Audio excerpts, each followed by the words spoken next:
Намираме се в най-западната част на Евразийската степ, в една от най-малките автономни области, Гагаузия, на една от най-малките европейски държави – Република Молдова. Тук сме заедно с група българи от Босилеград, днешна Сърбия, които имат среща с българите от Молдова и Украйна.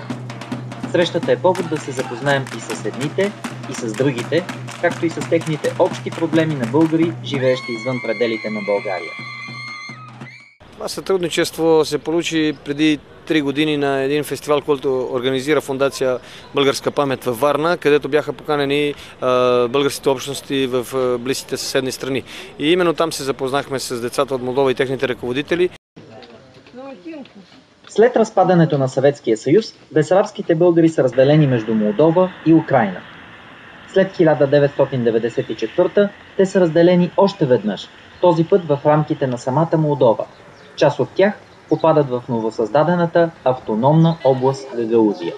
Посещението ни започва именно тук, където трябва да се проведе срещата между културно-информационния център на българите от Босилеград и общината на българите в Гагаузия. Първото нещо, което прави впечатление, когато дойдеш в Гагаузия, е това, че Ленин е навсякъде. Ленин се казват всички централни улици на градовете и селата в Гагаузия. Табелките по улиците са с кирилски букви, на руски, за разлика от всички други пътни знаци, които са на молдовски или румънски език. Руският е езикът за общуване на улицата, въпреки че 85% от населението на областта са гагаузи, 5% българи, 5% молдовци и едва под 4 руснаци.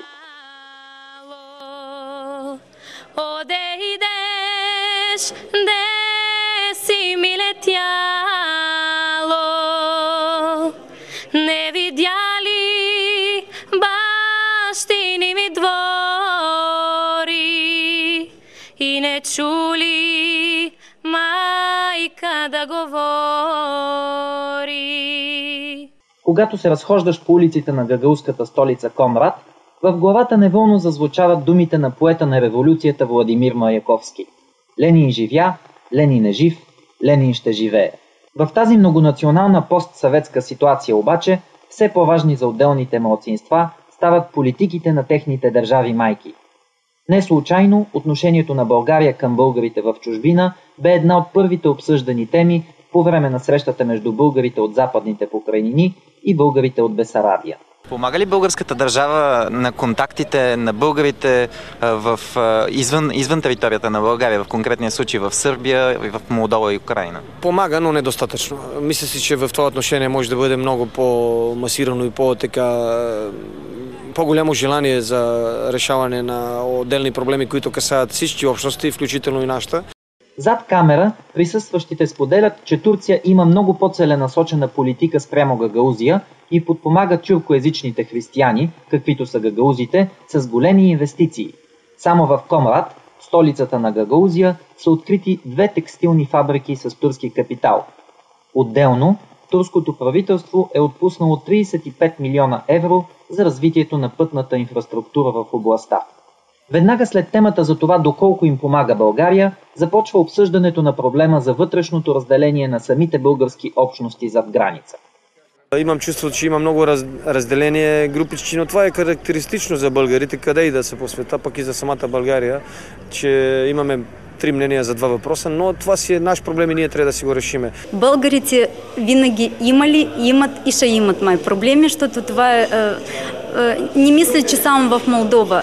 Всякаква общност, която живее извън своята държава, изпитва проблеми. Тя се нуждае в подкрепа, в внимание, в поддръжка, в финансиране, ако искате. Защото не е лесно да запазваш своя идентичност, езика и националните характеристики в другата земя. Колко българи има в Молдова? В Молдова, като ви кажа статистически данни, това означава 2% от населението на Молдова, иначе в цифри над 80 хиляди жители българи са в Молдова. Колко български организации има в Молдова? Мисля, че достатъчно. Мисля около 20, а може аз и греша.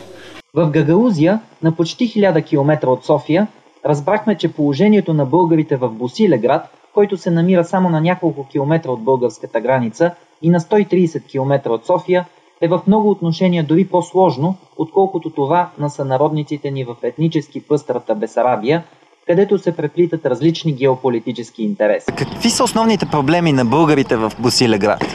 Проблема на българите в Босилеград е комплексен, ама ако трябва да издвоя най-важните неща е образованието и вероизповеданието. В смисъл такъв, нашите деца леко забравят майчин български език, поради простата причина, че нямаме качествени учебници, нямаме добро разбиране от страната, в която живеем, Сърбия, за решаване на този проблем.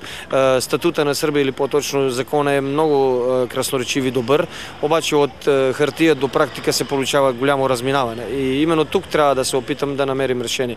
Що се касае до черквата, за която споменах, нали, нямаме възможност да служим службите на майчин български език, опитва се да се сърбезира и службата в самата черква, което също така не се отразява добре на хората.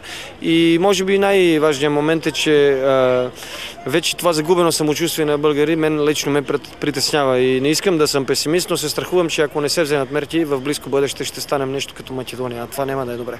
Гостите от Босилеград бяха впечатлени, например, от свободното излагане на българските национални символи в българските училища в Гагаузия, както и в гимназията Георги Сава Раковски в Болград, в съседна Украйна.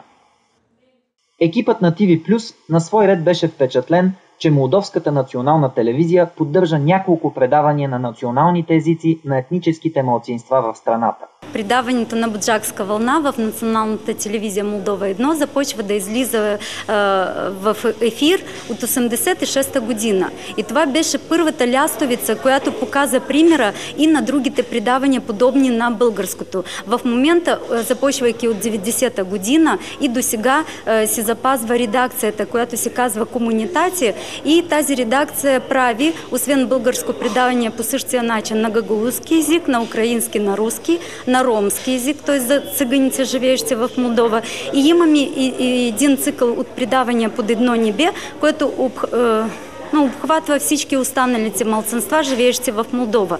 Защото Молдова се смята многонационална държава. Същински проблем за българите в Гагаузия обаче е, че българският не е сред официалните езици в автономната област, където такъв статут имат само гагаузският, руският и молдовският, независимо, че българската етническа група е сред първите 3 места по численост в региона. Получихме уверение, че се работи българският да стане 4-ти официален език в областта до края на тази година. По време на срещата между босилеградчани и бесарабските българи, гостите от Сърбия дадоха дарения за възстановяването на църквата Спасо-Преображенски събор в Болград, Украйна, пострадала наскоро от пожар. А с изложбата Босилеград преди и сега бяха показани различни страни от живота и традициите на българите в западните покрайнини. Носията в Босилеград е една уникална носия, която няма в просторите на България, понеже Босилеград е в западните покрайнини, значи западната част на България, и тази наша носия е уникална. Казва се по местен говор Сая. Известно е, че бесарабските българи се преселват по тези земи в началото на 19 век, поканени от Руската империя, която иска да изгради християнски щит в сблъсъка си с Османската империя. Много от селищата са наречени на името на града, от който са преселниците. Например, Твърдица или Нови Троян. По същото време тук дошли и гагаузите, тюркоговорящо християнско население от района на Варна. Самите гагаузи до края на 19 век са наричани българи, защото са преселници от Варненско. През последните 200 години българите и гагаузите в Бесарабия са живели последователно в Руската империя, в Румъния, в Съветския съюз, а днес съответно в Молдова и в Украйна. Тези различни епохи са проследени в музея на българската гимназия в Болград.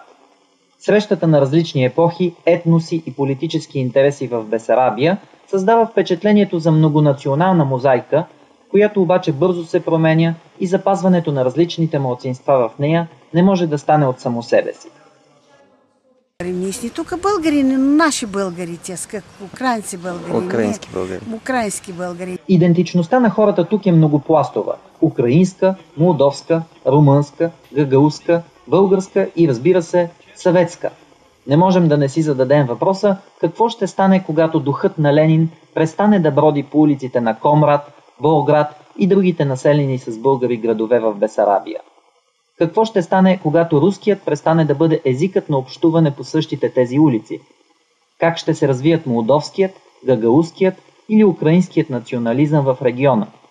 Какво ще е влиянието на Русия, Румъния или Турция? А това на България? Отвъд геополитиката, личните истории на хората като че ли поддържат най-силно връзката с България.